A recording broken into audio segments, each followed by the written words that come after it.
Your Humanities Half-hour is brought to you by the Northern Marianas Humanities Council.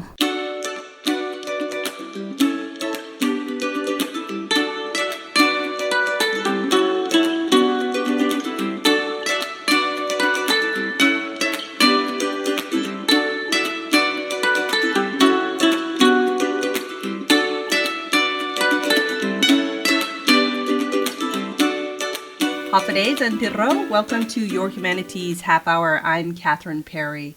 Our guest today will be the keynote speaker at the Marianas History Conference on August 31st and September 1st, 2019 at the University of Guam. Since the first Marianas History Conference was held in Saipan in 2012, it's provided a platform for a wide range of scholars and community experts to share their views on history in the Marianas. Dr. Jessica Jordan holds a PhD in history focusing on modern Japan from the University of California, San Diego. She is an assistant professor of regional and cultural studies Asia at Air University's Air Force Culture and Language Center with a teaching appointment at the Air War College's Department of Strategy. But she's no stranger to the Marianas as she was born in Yap and grew up in Saipan. Jessica, welcome back to Your Humanities Half-hour. Thank you so much. You know, I feel like we've been following your career on this show. We've spoken with you on several of your history projects throughout the years, beginning, I think, in your undergraduate days. So congratulations on earning your doctorate. Thank you very much. I appreciate that. Your dissertation is called Islands Too Beautiful for Their Names. What is this project about? Well, it's based on interviews I did with Manamco in the Marianas, and that title comes from a quote from one of the interviews I did with Sister Antonetta Ada, formerly Nishikawa Kimiko. She's ethnically Japanese, or she was, before she passed, and that she had told me one day when we were looking at a book of Marianas history, looking at the Spanish era, she said, Islas de Ladrones, the island is too beautiful for that name, don't you think? And I said, yeah, I agree with you. And so that quote has come to symbolize the larger meaning of the project, which is to say, you know, especially the Northern Marianas have gone through multiple colonial regimes, as many people know, from the Spanish 1899 through 1899, and the Germans through 1914, and Japanese 1914 and 1944-45. Then the United States, military basically for a while, and then it becomes a TT, and then self-governing. So you've got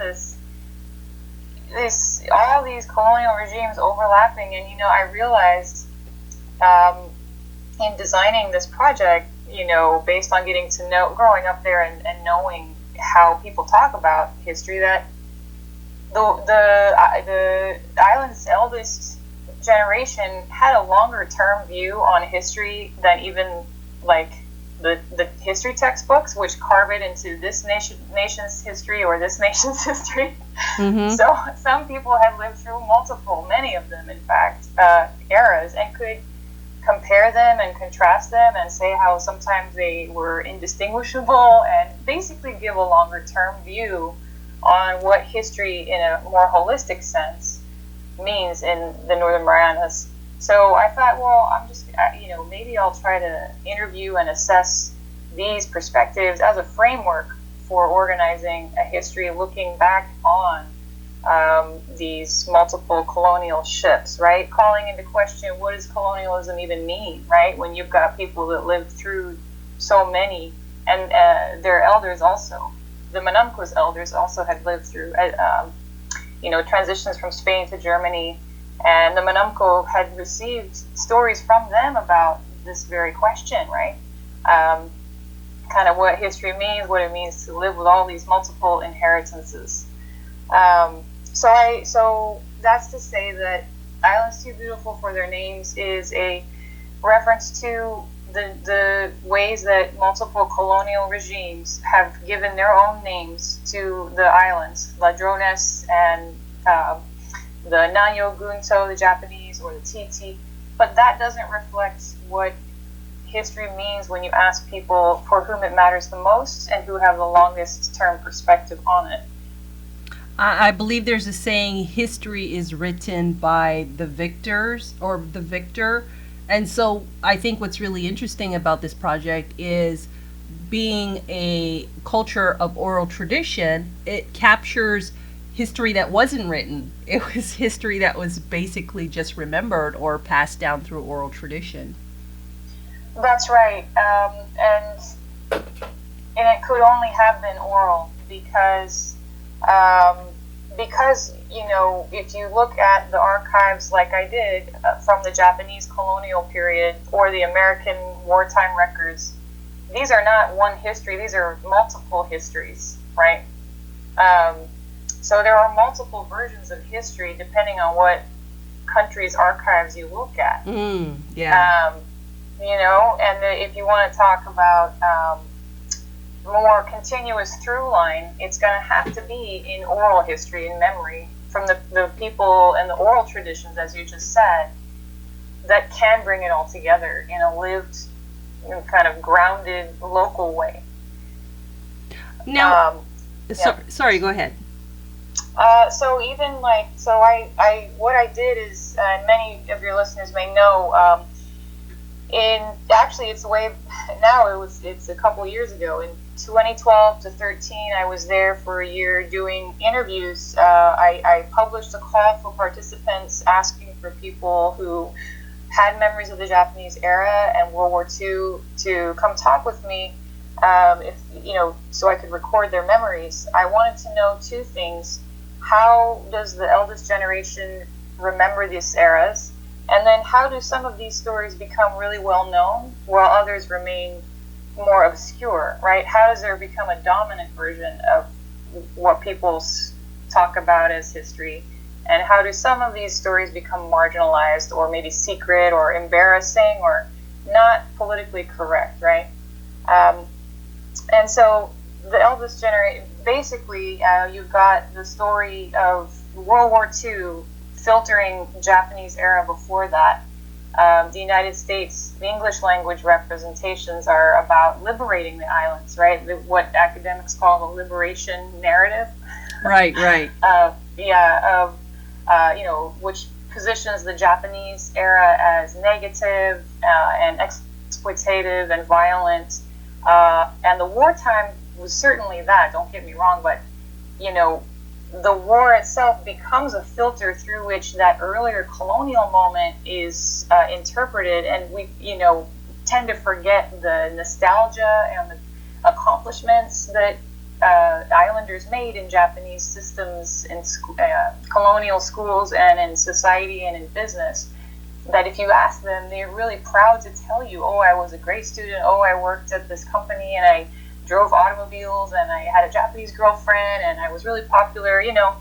There's ways that they excelled in this society that are forgotten in the story of liberation, which is all about how the Japanese were bad, right, to the local populations. Share with us a little bit more about, if you would, about how the Japanese perceived the Marianas, and Sure. and what you found from the elders in how they perceived the Japanese, either before the war or leading up to the war. So, Japanese colonial, you would say the Japanese, then I have to be clear that the colonial settlers from 1914 through the early 30s or mid 30s, something different from the Japanese military that comes in when war begins. So what kind of Japanese are you asking about is something that the Manamku would always say to me, right? So you can't just say Japanese, like what Japanese, because you've got the settlers who came, and it's a lot of Koreans, and there's mostly Okinawans, but also, from mainland Japan, certain provinces particularly.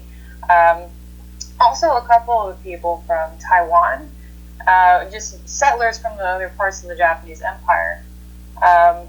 And so the relations between, the way that Japanese settlers viewed indigenous people was as what they call third-class subjects, right? So santo kokumi is a key word that came up in a lot of interviews, and that means a third-class national, right? So the ethnic Japanese from mainland are Ito, number one, first-class national, Ito kokumi.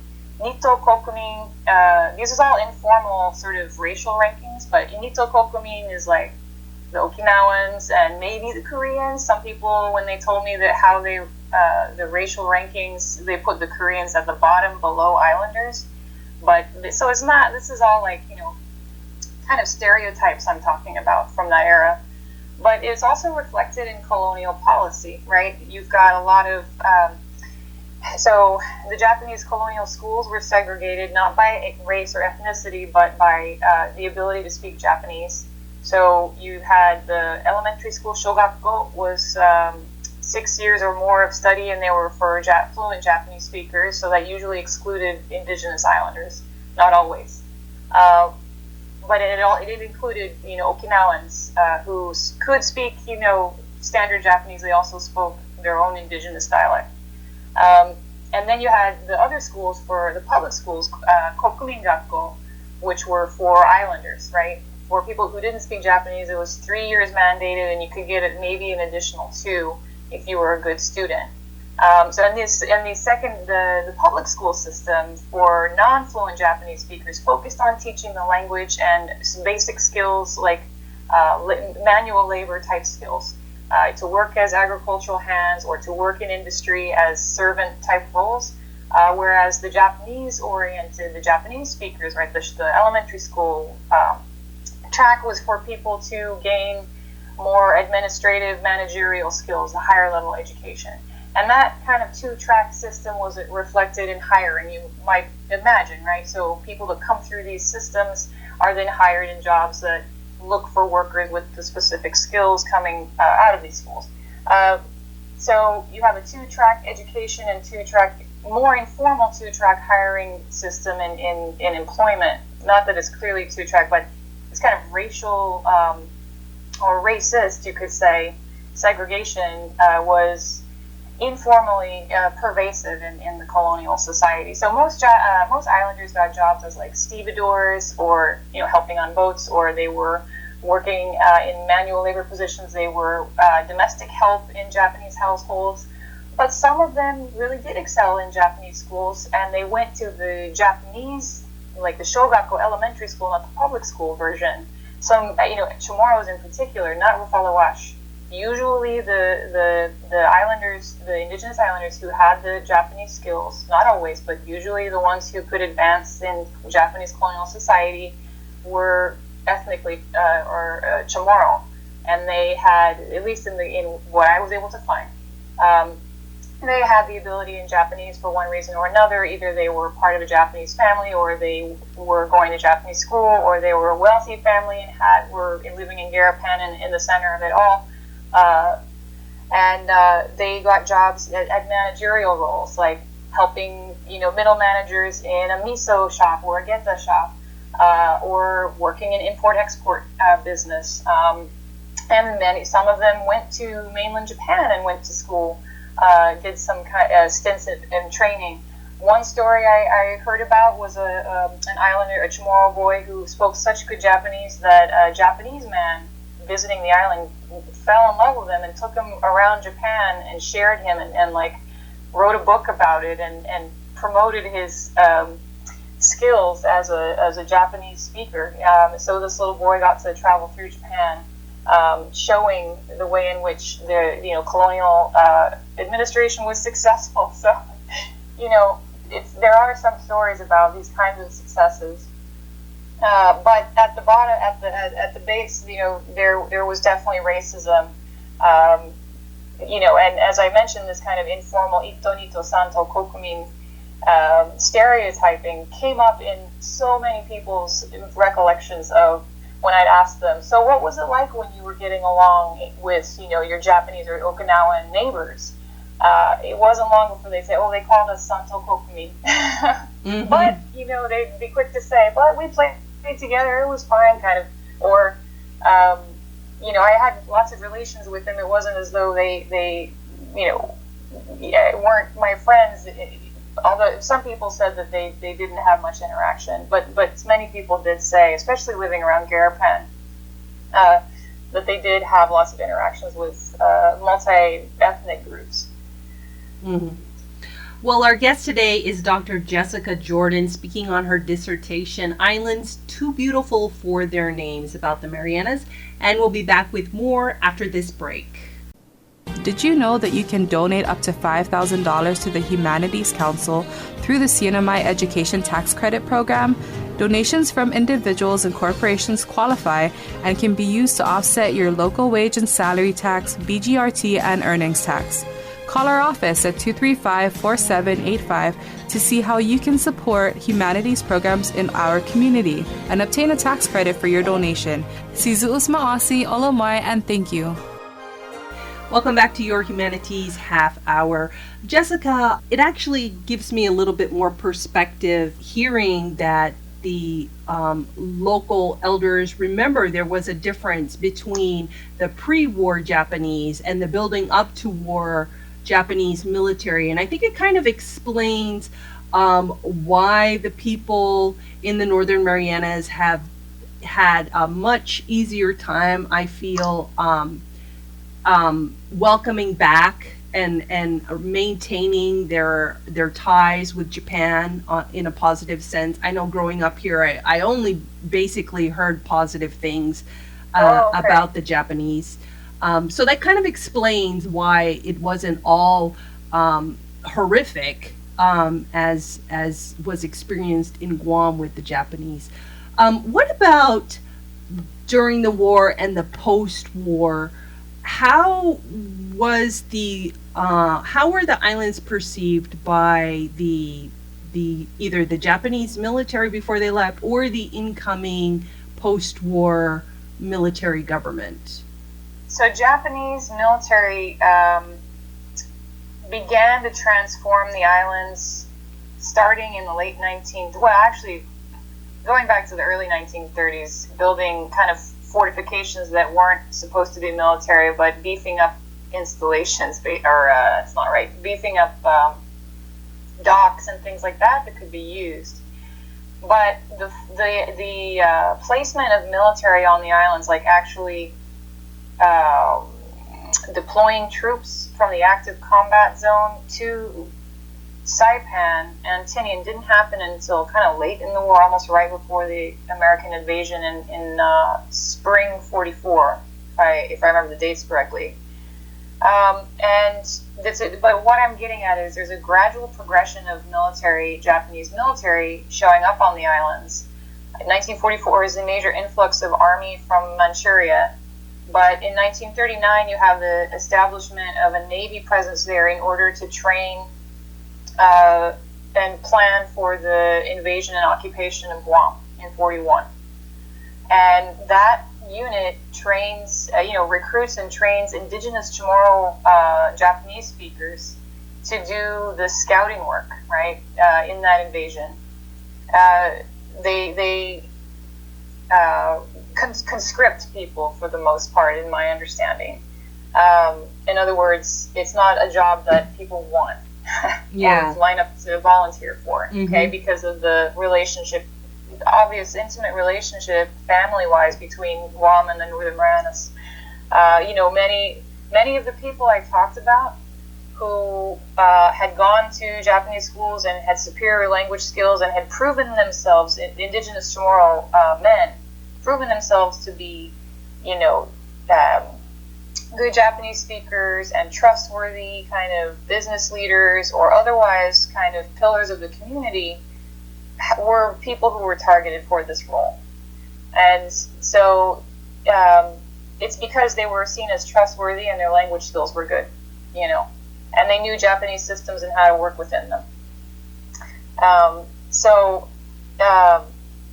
But there were only a few dozen men who were sent in this way to Guam and participated as scouts, and some of them did treat Guam Chamorros violently in that occupation period, but some of them did not, and some of them tried hard to ease the burden and to release prisoners when they had the chance, or to resist beating people when they were ordered to do so and taking beatings themselves. These are the kinds of stories I got. It's a much more diverse set of motivations and actions that they chose. At least from the Northern Marianas perspective, the Manamco stories about these men. That said, that part of the history, that the scouts, the Chamorros who were from the NMI who participated in the Japanese invasion and occupation of Guam, have become to occupy a disproportionate focus in histories of that particular era, because of the infamy, of the Guam war crimes trials. These men were put on trial and treated as Japanese, Japanese military members, which they were. But they were also conscripted Santo Kokumi, racialized subjects of the colonial empire who themselves were subject to violence. And so they're what some scholars have called double victims, if you can look at it that way, where they were victims of a exploitative and racist colonial regime, which then put them into a position of military exploitation of their own kin in Guam. And then they become prisoners to the incoming regime and are jailed. And I don't mean to say that that excuses violence at all, but only that their subject position in the shifting winds of power is precarious, right, and very difficult. Now, the majority of islanders in the Northern Mariana Islands did not have this experience. Another thing that is sidelined by this understandably dominant memory of the conscripts' violence toward Guam Chamorros is that several thousand indigenous islanders were fleeing the war in Saipan and Rota, particularly Saipan. It was a foreign war. It was a war they didn't make, or they weren't involved in otherwise. And they were refugees and victims, and also subject to violence. So, and that is forgotten, because the Japanese military ends up treating local people violently in Saipan and Rota, suspecting them of espionage and murdering them. And of course, we know stories about the suicides that took place in the north part of Saipan and Tinian. It was Okinawans and Japanese almost exclusively, but there were indigenous families who had married into Japanese families. There were people who had relatives, indigenous Manamco that I spoke with, talked about having relatives who had been in the suicides in the north part of the island. And so these suicides are not just exclusively a Japanese thing or Okinawan thing. They really are a part of the trauma of the local, Chamorro and Rafalawash community, because of the intermarriage and the intimacy of Japanese Okinawans and local indigenous islanders up to that point. So that makes sense.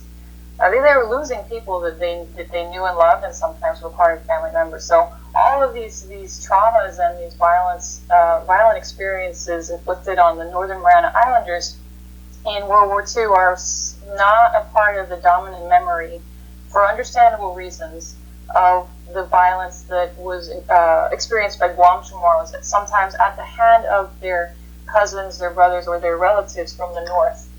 And this particular memory has been so tormenting, very hard to get past. And not to suggest that we should ever get past it, but to educate and to remember this, I think, is the best way to do justice to it, to work toward having some kind of way to make peace with this. You asked about the post-war period, the incoming U.S. administration. I think that was part of your question. Yes.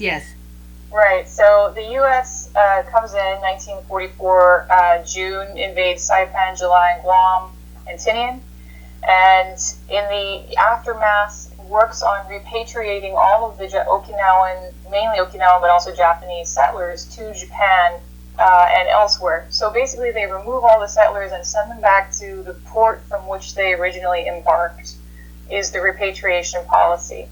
And through early 45, there are systemic efforts to make this happen quickly. In all of the repatriations of people throughout the Japanese Empire, the Marianas is the first one. So the Okinawan population that's in Tinian, almost exclusively it's Okinawan. There was back and forth. The U.S. government wasn't sure, but eventually removes them all and sends them back. And if you were of Japanese descent, then, and you weren't otherwise, like if you were an orphan and you were adopted to a Chamorro family, you could stay in the islands. But if you were a Japanese person intermarried and the U.S. military found you, they would separate families and take the Japanese people out and leave the rest of the family there. Basically, it's segregating based on ethnic or racial lines to remove these, because Japanese at that time were seen as untrustworthy. They were the enemy very clearly. But what this policy does is break up families quite literally. If there was a Japanese man and a Chamorro wife, the wife could choose to go to Japan with the Japanese man, and that did happen.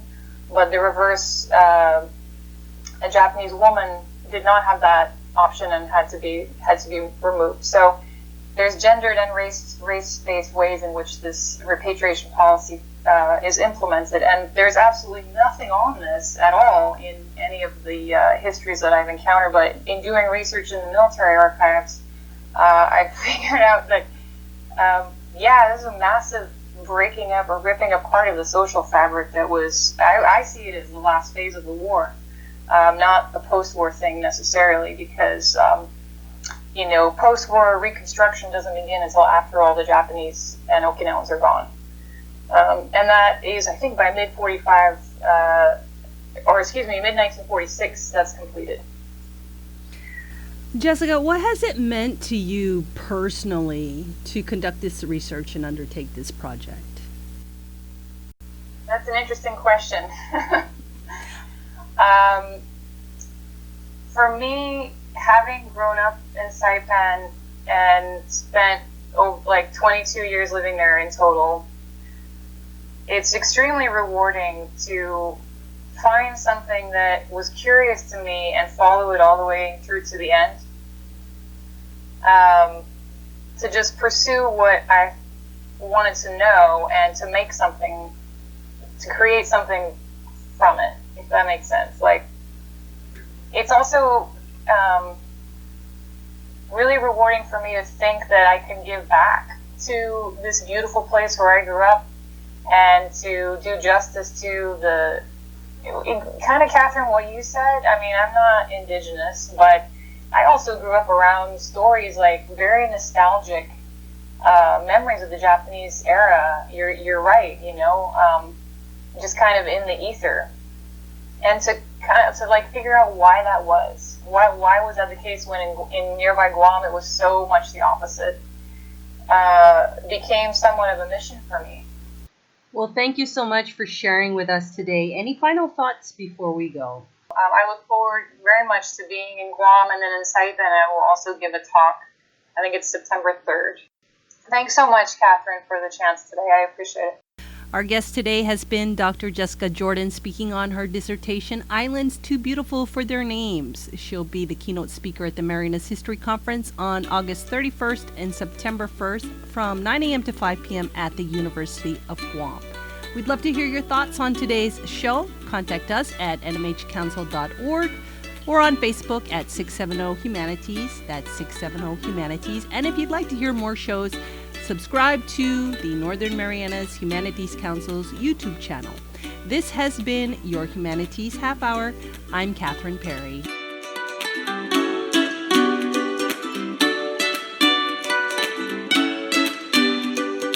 This program was supported by a We the People grant awarded to the Northern Marianas Humanities Council from the National Endowment for the Humanities. Any views, findings, conclusions, or recommendations expressed in this program are those of the participants and do not necessarily represent those of the National Endowment for the Humanities or the Northern Marianas Humanities Council.